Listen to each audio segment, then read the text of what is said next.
My wife vanished for 3 days without a word, then walked in smiling, so I handed her the divorce papers. Hi, I'm Mark, 35, and the last words my wife ever said to me before disappearing for 3 days were, "I don't owe you explanations." She was right.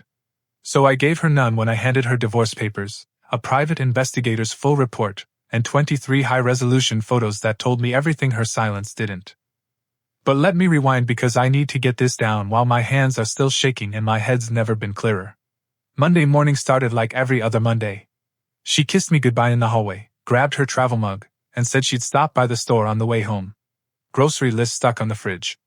My wife, Erin, 32, software analyst, planner to the bone. We've been married 6 years. No big issues, no red flags, not even a long fight in months. We were house hunting last weekend. We'd even pick names if we ever had a girl. So when 7 p.m. came and went with no call, no text, and dinner still untouched on the stove, I figured maybe traffic, maybe she forgot her charger. By 9 o'clock, I was calling her phone. Straight to voicemail. I called her work. They said she clocked out at 5:32 p.m. Called her best friend. Nothing. Her sister? No clue. Her parents? Hadn't heard a word. That's when her mom's voice cracked on the phone and said, "Should we call the hospitals?" I told her, give it 1 more hour. That hour passed in a fog of pacing and checking the driveway every 5 minutes. At 1 a.m., I finally went to bed, phone volume maxed, heart hammering like something awful had already happened and I just didn't know it yet. By Tuesday morning, I filed a missing person report. Cops took it seriously at first. Married woman. No prior history of disappearing. Phone off. They asked for a recent photo, checked credit card activity. Said they'd ping her phone. Then I saw the officer's face shift. The kind of shift you only notice when you're staring too hard. Like pity and policy collided behind his eyes.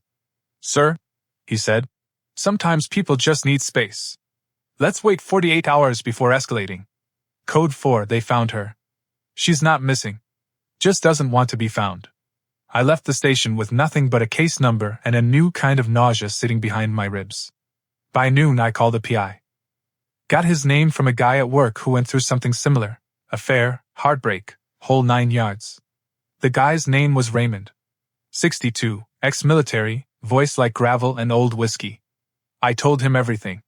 Raymond listened, no interruptions, then said, "Most of these cases, you already know the truth. My job's just to prove it." That hit harder than it should have. He promised 24 hours. Said he'd call me Wednesday. I didn't sleep Tuesday night. Just sat there on the edge of our bed, still made from Monday morning, her pillow untouched. My wedding ring suddenly felt like a joke. At 8:23 a.m. Wednesday, Raymond called.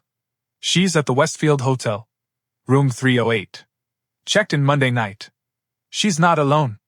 The air in the room went thin. "With who?" I asked. "Male. Early 30s. Athletic build. Same guy both nights. They've left the room together a few times. Dinner Tuesday, breakfast this morning. You got photos?" He emailed me 23.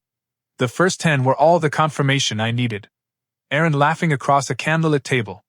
Holding hands. Leaning into him on the walk back to the hotel. Then one, clear as daylight, of her kissing him in the parking lot.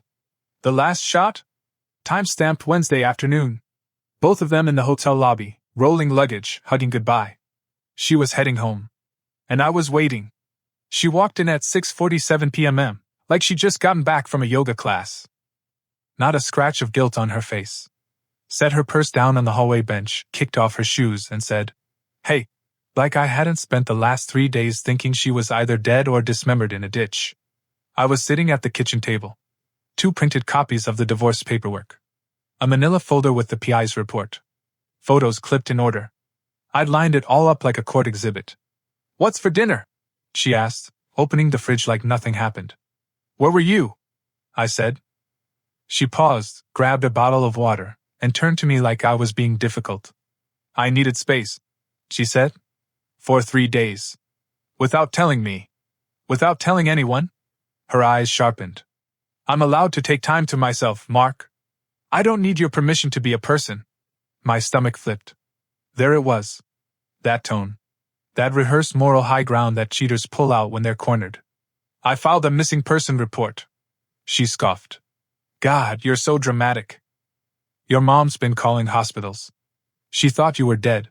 Then you should have told her I was fine. I didn't know you were fine. You turned off your phone. She crossed her arms. Look, I'm not doing this with you. I needed space. I took it. I don't owe you explanations for everything I do. And that line. That exact line. That was the final switch flip. I stood up, picked up the manila folder and divorce papers and walked over to her. You're right, I said. She blinked. What? You don't owe me explanations. And I don't owe you a marriage. I handed her the folder. She looked confused for half a second, then flipped it open, and everything in her body language changed. She went rigid. Jaw clenched. The color drained from her face. This isn't. What is this? She whispered, flipping through the photos. I hired a PI. Page 3 has the hotel check-in records. Page 5 has the timeline. Pages 6 through 8, those are all the photos. She was trembling now. Mark, this isn't what it looks like.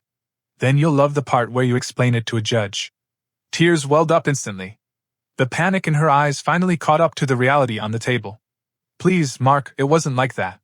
I was confused. I made a mistake. You disappeared. Lied. Slept with another man in a hotel for 3 days. That's not a mistake. That's a plan.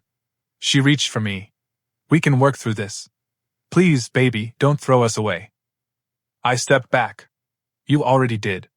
She collapsed onto the floor, clutching the folder like it might change form if she held it tighter. I love you. Please. I'll do anything. We can go to therapy. I've already gone. To a lawyer. She looked up at me, eyes red, mascara streaking down her cheeks. Where am I supposed to go? Not my problem anymore. That night, she slept in the guest room. I locked the master door. And for the first time in 6 years, I fell asleep alone and at peace. Thursday morning, 9 a.m. I filed the divorce papers. My lawyer, Dana, glanced over the PI report again, nodded like she'd seen this 1,000 times, which she had, and said, This is clean. The house is yours. You bought it before the marriage. No kids, no joint accounts. If she tries to contest this, she'll lose. But she probably won't go quietly. She didn't. By 2 p.m., I got a knock on my door. Sheriff's deputy. You Mark Ellison? Yes. You've been served. Temporary restraining order. Filed by my wife. Claiming I was threatening, unstable, and displaying erratic behavior that made her fear for her safety. Claimed I was emotionally abusive and tracked her movements with an unlicensed investigator in violation of privacy laws. I stared at the paper in my hand. She cheated, vanished for 3 days, got caught red-handed with photographic proof, and her next move was to try and paint me as the monster. Court hearing. The next morning. I barely slept. Showed up in slacks and a button-down, calm, collected. She showed up looking like she'd fallen out of a support group for widows, black cardigan, makeup barely on, tissues clutched like a performance piece. Her sister was with her, whispering in her ear like she was a trauma victim. Her lawyer opened with a monologue straight out of a drama script. My client has been subjected to controlling behavior, unauthorized surveillance, and was ambushed with a manufactured narrative designed to humiliate and coerce her into silence. I didn't say a word. Dana stood. Your Honor, my client filed a missing person report after his wife disappeared for 3 days with no communication. The private investigator is licensed. The photos were taken in public spaces and hotel common areas. We have time-stamped logs, credit card receipts, and witness testimony if needed. The judge flipped through the file. Looked at me. Then at Erin. Ma'am, this is not harassment. This is a man reacting to a spouse who disappeared and was found at a hotel with another man for multiple nights. The PI's actions were legal. Your request is denied. Boom. Her jaw trembled. Her sister burst into tears for some reason. They left without looking at me. But the moment I got back home, the real circus started. 8 a.m., Saturday. Her father banged on my front door like it owed him money. Open up, Mark. We need to talk man to man. I opened the door halfway. What do you want, Richard? He pushed inside without waiting. I want you to stop this insanity. You're blowing up a marriage over a misunderstanding. A misunderstanding? I laughed. She was going through something, okay? Women have emotions. You should have been there for her instead of hiring spies. She told me she didn't owe me explanations. He squared his shoulders. You're her husband. You fight for her, not kick her out over a few mistakes. You mean a 3-day hotel rendezvous with another man? He scoffed. You don't know what happened in that room. Maybe they just talked. I pulled up the photo on my phone. The kiss. Full-on parking lot lip lock. Showed it to him. He stared at it for half a second. That's nothing. A kiss doesn't mean she stopped loving you. A 3-day kiss, Richard? Come on. He got red. Real red. You think you're perfect? You think maybe you didn't do anything to push her away? She told us you've been cold. Emotionally distant. Emotionally distant? I'm home every night by 6. I cook. I clean. I plan to start a family with her. She needed more than that. Yeah, I snapped. Apparently, she needed room 308 and a guy with better abs. He lunged, literally stepped toward me like he wanted to fight. I didn't move. Just looked him in the eye. You're lucky I don't press charges for trespassing. He backed off. Pointed at me. You'll regret this when you're old and alone. No, Richard. I regret marrying someone your daughter learned values from. I shut the door in his face. The sound of him stomping off my porch? Music. Sunday, 10:12 a.m. My doorbell rang again. This time, it was her mom and sister, standing on my porch with 2 oversized pink suitcases, both looking like they'd rehearsed this moment in the car. We're here to collect Erin's things, her sister announced like she was entering a courtroom. Sure, I said. Make a list. I'll pack it myself and have it ready by next weekend. We're getting them now. I stepped outside, blocking the doorway. No, you're not. Her mom tilted her head. Mark, please. This is unnecessary. We just want to grab a few essentials. She's devastated. She devastated herself. Her sister huffed. You really think you're the victim here? I know I am. Her mom's voice cracked. She's hurting. She made a mistake. A mistake is forgetting an anniversary. A mistake isn't lying, cheating, disappearing, and gaslighting everyone who loves you. Her sister crossed her arms. You don't know what happened in that hotel room. She was in the same room with him for 3 nights. I've got time-stamped photos and check-in records. Don't insult both our intelligences. Her mom started to cry. Like it was some kind of strategy. This is cruel. You're trying to leave her with nothing. She'll get what she's legally entitled to. I said. Which, according to the prenup and the lawyer, is not a damn thing from me. Her sister's tone sharpened. She deserves half the house. Bought it 2 years before the wedding. My name's on the deed. Hers isn't. But she made that house a home. She picked out curtains. I actually laughed. Picking out throw pillows isn't equity. Then her sister crossed the line. She smirked and said, She told me you were boring in bed. Maybe that's why she needed something exciting. I smiled. A calm, dead smile. Then I hope she enjoyed it. Because that exciting mistake is about to cost her spousal support and health insurance. Her mom looked stunned. You wouldn't. I would. And I am. They turned to go, both muttering about lawyers and karma. I closed the door behind them and leaned against it for a second, just breathing. Then I called the locksmith. Again. New locks. Again. Cameras on the front and back doors. Motion alerts. Full coverage. Not because I was afraid, but because I'd started to understand something about people like Erin and her family. They only respect doors when they lock. That night I got 3 texts. All from unknown numbers. You're making a huge mistake. I love you. Please let me explain. It's me. I got a new phone. Please don't block me again. Stop being childish. We're adults. We can fix this. I blocked them all. It wasn't about fixing. It was about ending. By Tuesday morning, the emails started. From her lawyer. The subject line. Petition for spousal support and equitable distribution. They wanted half the house value, monthly alimony, and, in an Oscar-worthy twist, compensation for emotional distress inflicted by the petitioner's behavior and public humiliation. I read it twice just to absorb the audacity. Then I called Dana. She picked up and laughed before I even finished reading the first paragraph. This is classic overreach, she said. They're tossing spaghetti at a wall hoping some of it sticks. Let me handle it. That afternoon, her legal team filed for an emergency hearing claiming I had concealed marital assets. Apparently, because I'd been able to afford a PI and a good divorce attorney, I must be hiding money.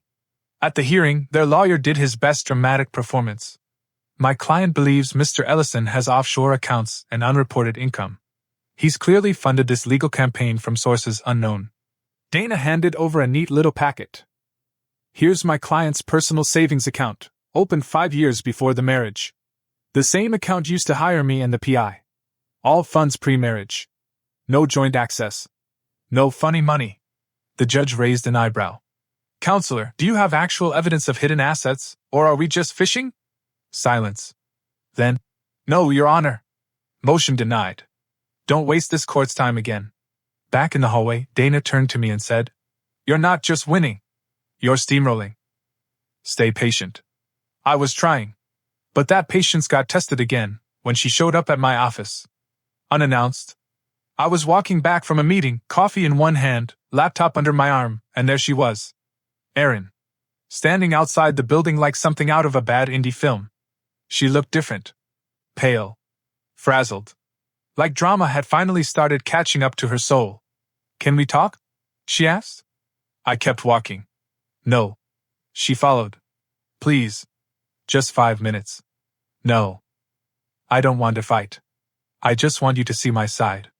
I turned, faced her fully. I saw your side. It was facing a hotel bed with another man. Tears welled up instantly. I was hurting, Mark. I felt neglected. I didn't know how to say it. You didn't need words. You used actions. I made a mistake. No. You made a choice. She sniffled. You're being so cold. I'm being clear. A pause.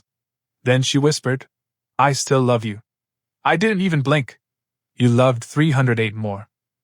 I turned and walked away, leaving her standing on the sidewalk, mascara running, still holding the same broken script she thought would work. But it was over. And I wasn't playing the part anymore. That Thursday, her new strategy launched, nuclear escalation. She started showing up in public places where I was. Not by coincidence. She was parked outside my gym at 6 a.m. the next day, just sitting in her car, sunglasses on, staring straight ahead like she belonged there. I walked past her without a word. By Monday, she was sitting in the back corner of the cafe I worked from sometimes. Not doing anything. Just sitting there. Watching me. My barista, Ben, leaned over and asked, Hey man, you good? She's been here 3 times this week. I nodded. Yeah. Just ignore her. But the worst was Wednesday. She showed up at my workplace again, this time not to loiter, but to talk to HR. I was called into a surprise meeting. Mark, my HR rep began carefully. We received a call from a woman claiming to be your wife. She said she's concerned about your mental health, mentioned erratic behavior, possible substance use, and hinted you might be taking money from the company. I stared at them. She said what? They shifted awkwardly. We're not accusing you of anything. But we are documenting this for liability. I pulled out my phone, opened the PDF of the divorce filing, and handed it over. I'm going through a contentious divorce. She's trying to build a narrative. I have full documentation, court filings, PI report, even the restraining order she filed and had denied. They read in silence. My HR manager finally said, We'll note this as harassment. If she calls again, we'll pursue legal action. The next day, she started calling my mom. Claimed I was in a mental spiral. Had invented the whole cheating story to cover up some breakdown, and that someone needed to get me help before it's too late. My mom hung up on her. Called me immediately. I don't know how you married that one, honey. But I know exactly how you're divorcing her. By week's end, Erin's cousin posted a vague Instagram story about toxic exes weaponizing lies, tagging no one, but including a screenshot of the court date. It was public now. And she was trying to spin it. But I wasn't worried. Because at this point, the only person buying her version of the story was her. And I had a judge, a lawyer, and 23 photos on my side. Court was Friday. And she showed up like she was auditioning for sainthood. Black dress, barely their makeup, clutching tissues like they were part of her defense. She sat with her lawyer like a wronged woman, wounded and righteous. I almost admired the performance, if I hadn't been the one she tried to destroy with it. The courtroom was cold. Neutral colors. No drama. Just facts. Her lawyer stood first. Your Honor, my client admits to reconnecting with an old friend during a difficult emotional period in her marriage. But nothing untoward happened. She stayed in a hotel to reflect. She was never unfaithful. Dana didn't even flinch. She just stood up, clicked her folder open like it was a light switch, and said, "May I approach?" She handed the judge a packet. Full color. Time-stamped. Photos. Check-in logs. Credit card statements. The whole playbill. This licensed private investigator documented Ms. Ellison and her companion engaging in physical intimacy, entering and exiting a shared hotel room over 3 consecutive days. The judge thumbed through the images, landing on the one where Aaron and the mystery man were kissing in the hotel parking lot. Broad daylight. 4:07 p.m. Is this the same man she stayed with? The judge asked. Yes, Your Honor. Same man. Same room. Same timeline. No ambiguity. Her lawyer tried a new spin. It's circumstantial. 2 adults can share a room and have a platonic connection. The judge arched one eyebrow. Across 3 days, with visible displays of affection, while married to someone else? Silence. I think we're done pretending this is ambiguous, the judge said dryly. Then came the division of assets.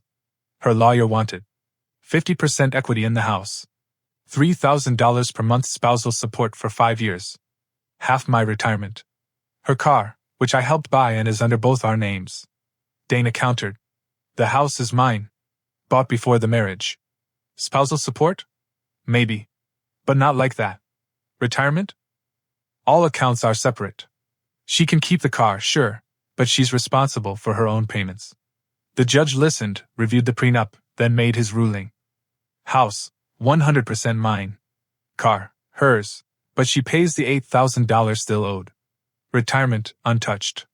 Spousal support, $750 a month for 18 months. Her jaw dropped. She whispered something to her lawyer, who didn't even respond. Then the judge added, Miss Ellison, you attempted to frame your husband's legal and reasonable response to your infidelity as abuse. You weaponized the court system to reverse the consequences of your own actions.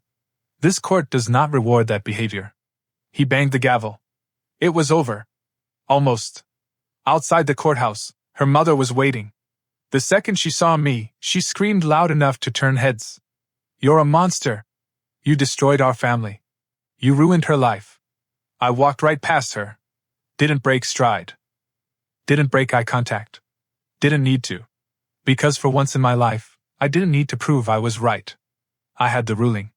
And the silence that followed was the only applause I needed. 6 weeks. That's how long it took from court to final judgment. 6 weeks of lawyers trading final forms, her team trying one last time to drag things out, file motions, stall hearings. None of it worked. I got the official paperwork on a Wednesday afternoon. Divorce finalized. House mine. Retirement mine. Peace of mind? Starting to feel like mine too. The quiet afterward was strange. Not good or bad. Just quiet. Her family stopped trying to contact me. No more texts, no more 8 a.m. porch theatrics. The only flare-up came 2 weeks ago, when her sister somehow got my new number and left a voicemail. She's not doing well. She's depressed. Lost weight. Barely functioning. I think she needs closure. She just wants to talk. Just once. I blocked the number. Not out of anger, but because I didn't know anyone healing but myself. Then, last weekend I saw her. Target. I was in the paper towel aisle. Turned the corner, and there she was. Hair pulled back, oversized hoodie, sunglasses pushed up. She looked thinner. Haggard. Not like herself. Not the version I married or even the one I divorced. Just hollow. We locked eyes. I nodded once. Kept walking. But she followed. Mark, wait. Please. 5 minutes. No. Just please. I never really got to apologize. Not interested. I need to say it for me, she said. So I can move on. I stopped. You want to say sorry so you can feel better. She blinked. I just... You don't need my forgiveness to heal. You need it so you can rewrite the ending in your head. She bit her lip. eyes glassy. I still love you. I looked at her. Really looked. And finally, felt nothing. Not rage. Not grief. Not even pity. Then you shouldn't have spent 3 nights loving someone else. It wasn't like that. It was exactly like that. She exhaled. A shaky breath. Fine. I slept with him. I thought I wanted something different. And I was wrong. Every day since, I've been wrong. You were the best thing that ever happened to me. I nodded. And you were the worst thing that ever happened to me. Her breath hitched. I don't hate you, Erin. But I don't miss you either. You don't live in my head anymore. She started crying. Right there between the paper towels and the bulk cereal. I walked away. Didn't look back. That night, I opened a bottle of scotch I'd been saving. Sat on the porch. Quiet all around me. No texts. No knocks on the door. No lies hanging in the air like smoke. Just me. And a stillness that felt earned. The house felt bigger without her in it. Not in a sad way. Just quieter. Calmer. Like it could finally breathe. I started making small changes. Repainted the master bedroom. Got rid of the old bed, donated it actually. Bought a new one that I picked out myself. Different style. Different mattress. Different life. Went room by room, boxing anything that reminded me of her. Photos, throw pillows. Her weird obsession with fake eucalyptus. I kept some things. I'm not made of stone. But I wanted to draw a line between our life and my life. Even the dog started acting calmer. I never realized how much tension had built up in the walls until it was gone. Work was steady. Boss was cool about everything. People stopped asking questions once they saw I was okay. Not pretending okay. Actually okay. The kind of okay that doesn't need to be posted online to prove it. And then, 2 weeks ago, I met someone. At a bookstore, of all places. Real rom-com timing. I was in the back corner thumbing through a true crime book I'd already read when she asked if it was any good. We talked. 15 minutes turned into coffee. Coffee turned into dinner. Her name's Leah. Art teacher. Big laugh. Kind eyes. Zero drama. I told her everything. Not on the first date, but early. I figured if I was going to try again, it needed to be honest from the jump. She didn't flinch. Just nodded and said, "Damn. That's a hell of a scar. But I've got a few too. We're not serious. Not yet. We're just seeing. Talking. Letting things grow without pressure. And it feels good to not be performing for anyone. My parents visited last weekend. Brought pie and folding chairs because I still haven't replaced the old dining set. My dad looked around and said, "You know, it feels lighter in here." He wasn't talking about the furniture. I smiled. Yeah. I noticed that too. After dinner, we sat on the porch watching the sky turn that kind of deep blue that looks like it'll hold onto stars forever. My mom leaned over and asked, "You really okay?" And for the first time since everything broke, I said, "Yeah. I actually think I am." Because I was. Not perfect. Not healed like a movie ending. But real, steady, earned okay. Not because she apologized. Not because she regretted it. But because I finally stopped trying to understand why she did it. And started understanding why I don't need to carry it anymore. It was late fall when I finally tossed the last piece of her into a cardboard box. The last hoodie. The mug she insisted we keep even though it had a crack running down the handle. The photo strip from that weekend in Charleston. All of it, sealed up and labeled. Archive, not for resentment. I didn't burn it. Didn't throw it out in a fit of rage. Just boxed it like old tax documents. Something that used to matter, now just paper. And life kept moving. Leah and I started seeing more of each other. Nothing intense, no vows carved into tree trunks. Just long walks, honest talks, and that soft kind of laughter that feels like you're both remembering how to be people again. One night we were sitting on my porch, same spot where I'd once nursed a scotch in silence, and she asked, "Do you still think about her?" I didn't lie. Sometimes. But not with pain. More like remembering a place I used to live. Cramped. Dim, cold at night. She nodded. Didn't press. Just let it sit. That's the thing about Leah. She doesn't reach in and dig. She leaves the door open and waits to see if I'll walk through it. A month later, Erin texted again. From yet another number. "I heard you're dating. I just want to say, I hope she loves you the way I should have. I didn't block her this time. I didn't respond either. Some messages deserve silence. Not because they hurt, but because they don't anymore. Last weekend, I finally hosted friends again. Real friends. People who knew the story, never judged, never chose sides.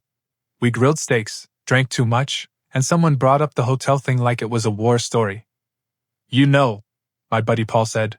You should write this down. Teach a class or something. Yeah. I laughed. Lesson 1. If she disappears for 3 days and says I don't owe you explanations, believe her. Then go call a lawyer. But afterward, when the laughter faded and the dishes were stacked, I found myself on the porch again. Same view. Same silence.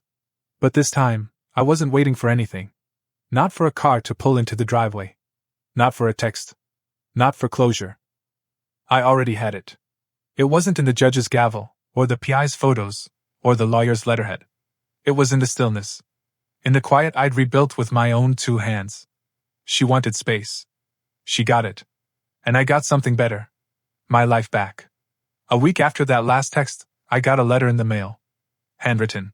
No return address, but I recognized the slanted loop of her, M, before I even opened it. 3 pages. Cream stationery. Smelled like lavender and nostalgia. It wasn't rage. Wasn't even manipulative. It was a soft, slow unraveling of a person trying to make sense of her own mess. She wrote things like, I kept thinking there'd be time to fix it. I thought you'd fight harder for me. Then I realized you were finally fighting for yourself. I don't want you back. I just want you to know I understand now. I folded the letter, slipped it back into the envelope, and placed it in the box with everything else. Because maybe that was all it was ever meant to be, a final page in a chapter that doesn't get reread. But it stayed with me. That sentence about me finally fighting for myself. She was right. For 6 years, I was the peacekeeper. The steady one. The one who compromised, swallowed my needs, adjusted to moods that weren't mine. I bent until I couldn't tell where I ended, and she began. And when I finally stopped bending, she broke. Not because I betrayed her, but because I didn't give her the soft landing she was used to. I gave her boundaries. Consequences. Silence, when she expected rescue. That kind of truth. It rewires you. Leah noticed.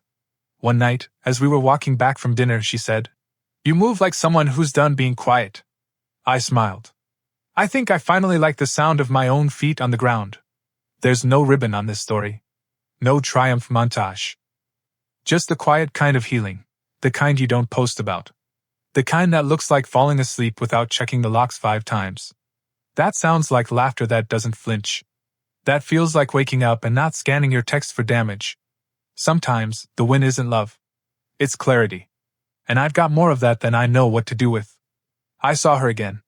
Didn't plan it. Wasn't some dramatic run-in. Grocery store, of all places. Saturday morning. I was grabbing peanut butter and cat litter. She was in the produce aisle holding an apple like it might talk back. She didn't see me at first. I almost ducked out, but something stopped me. Maybe I wanted to know if the universe still trembled when we occupied the same space. It didn't. She looked up. Our eyes met. That half-second of suspended breath.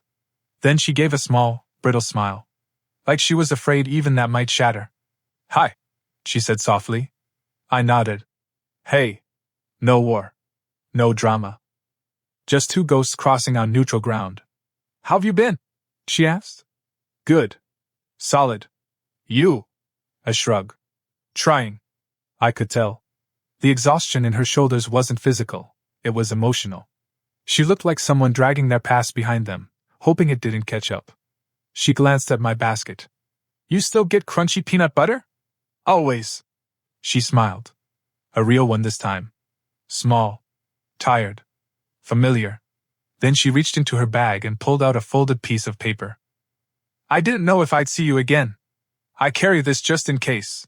She handed it to me. I looked at it. Didn't open it. I'm not trying to reopen anything, she said quickly. It's just some truth. For me. For you. I nodded, slid the paper into my pocket, and said, I'll read it. No promises after that. That's all I wanted. She started to turn, then paused. I'm glad you're okay, Mark. I really am. And with that, she walked away. I didn't read the letter right away. I finished my shopping, drove home, put everything away, sat on the edge of the bed and finally unfolded it. One page. Typed. No signature. It started with, "You were always more than I gave you credit for," and ended with, "You were never boring. I was just blind." I didn't cry. I didn't rage. I just folded the letter back up, slid it into the same box as the rest, and went outside to rake the leaves. Some people show up too late with too little. Others don't show up at all. But me? I'm still here. Still standing. Still mine. It was a Tuesday, nothing special about it, when I realized I hadn't thought about her in over a week. Not just her, like a name or a face. I mean the whole mess. The courtrooms. The crying. The carpetbag lawyer. The scent of betrayal that used to cling to everything I owned. And I wasn't even trying to forget. It just faded. That's how healing works, I guess. Not like a wound closing with a dramatic flourish. More like moss growing back over a scarred patch of earth. Quiet. Slow. Relentless. I'd been seeing Leah regularly. Still no fireworks, no declarations carved into trees, but it felt real. Not performative. Not desperate. Just warm. She came over one night with paint samples and a bottle of red wine. "I think your walls are scared of color," she joked, waving the swatches like tarot cards. "I've been busy divorcing someone, remember?" "Yeah, and now you're busy living." We picked a shade called Slate Moon for the hallway. She painted while I cooked pasta. We danced in the kitchen like idiots when Take on Me came on. And somewhere between the garlic bread and the laughter, I realized I wasn't surviving anymore. I was living. I asked her, "Do you ever wonder if things happened the way they had to?" She didn't ask what I meant. Just nodded. All the time. Pain has this way of pruning us. I like that. Later that week, I found the old gift box Erin had wrapped for our 5th anniversary. Still up on a shelf in the garage. Inside was a photo album she never finished. The first few pages were us. Honeymoon. Camping. Stupid smiling selfies. Then nothing. Blank pages. It hit me then, harder than I expected. She stopped documenting us way before she ever left. The ending didn't come with the hotel. It came with the silence. I closed the album, placed it in the donation bin. Some things don't need to be boxed forever. Some things are just meant to be left behind. I'm not bitter anymore. Not angry. I don't need her to hurt for me to heal. I just need to keep choosing what she never could. Peace. I got an invitation in the mail. Thick envelope. Fancy paper. The kind of cardstock that screams someone spent too much on this. Return address, her cousin Megan. It was a wedding invitation. Not Erin's. But she'd be there. Of course she would. I stared at the RSVP card for a long time.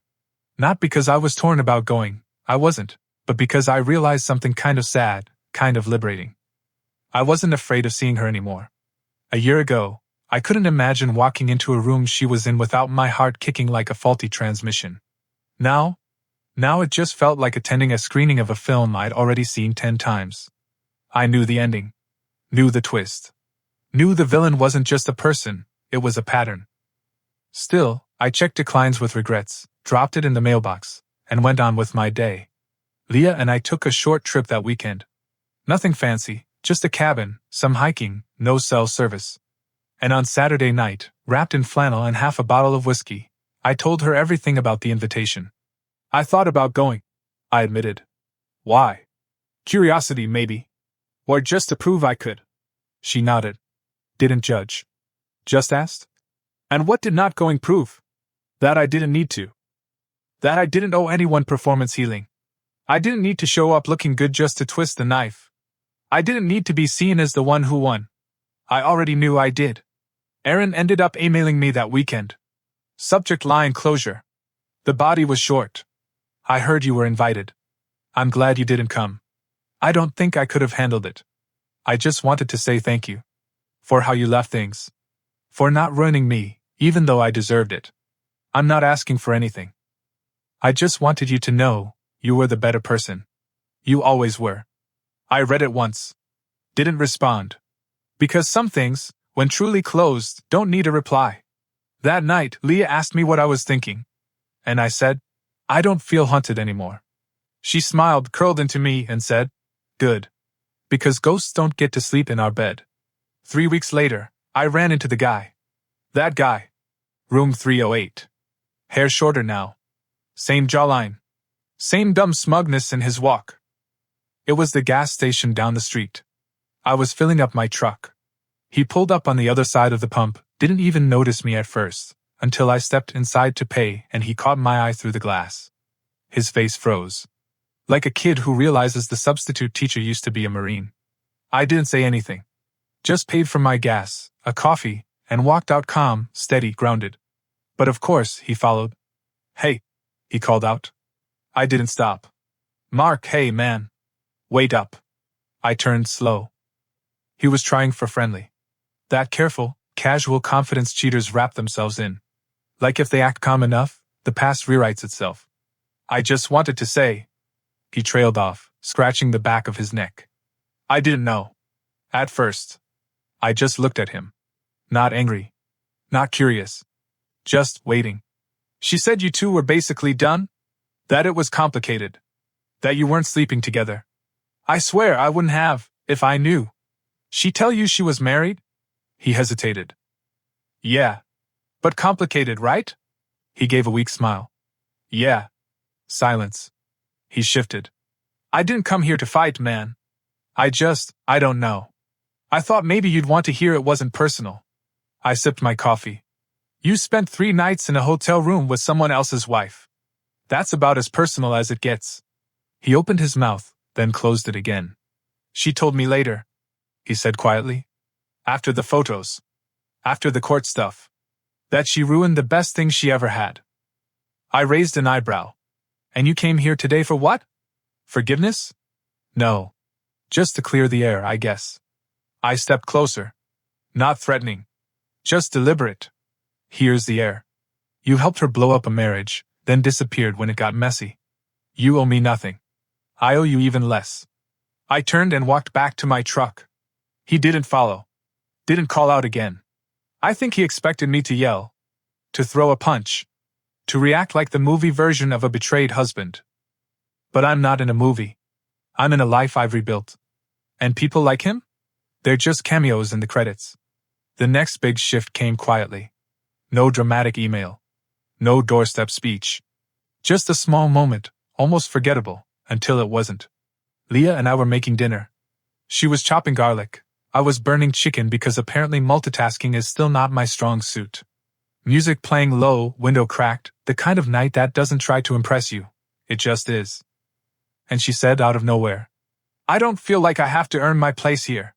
I paused. Tongs in hand. Burner still going. She looked up, saw my face shift. That's a good thing. She added quickly. With my ex, I always felt like I was waiting to be voted off the island. Here, it feels like I already belong. I nodded. And the words came out before I even thought about them. So did she. That was the problem. Leah didn't flinch. Just tilted her head. She didn't think she had to stay? She thought she could test the limits. Cross lines and just come back. Because I'd always let her. I turned the burner off. Sat down at the table. She never believed there was a version of me who'd walk away. Leah slid the cutting board aside and sat too. But you did. I did. We ate dinner on mismatched plates. The garlic was too strong. The chicken was dry. But it tasted like something new. Not survival. Not recovery. Just life. Afterward, we cleaned up together. No big talk, no metaphors. Just 2 people in the same space, doing a thing. No tension. No edge. No need to brace. That's what real healing feels like. Not a breakthrough. Not a finish line. Just a night that doesn't hurt. It's been 1 year. 1 year since she walked back in and said, I don't owe you explanations. She was right. She didn't. And I didn't owe her a damn thing after that. The house is mine. The silence is clean. Leah's asleep upstairs right now, curled in my shirt, and I don't check my phone like a man waiting for the next betrayal. I check it because people I trust might be on the other end. I never replied to Aaron's last message. Never needed to. You don't answer ghosts. You let them fade. I kept 1 photo from the marriage. Not of her, Of me.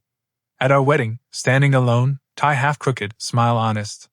I look at it sometimes, not because I miss that day, but because I miss that man. He loved with everything. And now? He still does. But smarter. Stronger. With boundaries that hold like steel. I don't need revenge. I don't need closure letters. I don't need her to finally get it. I got out. And that's enough. I'm not healing anymore.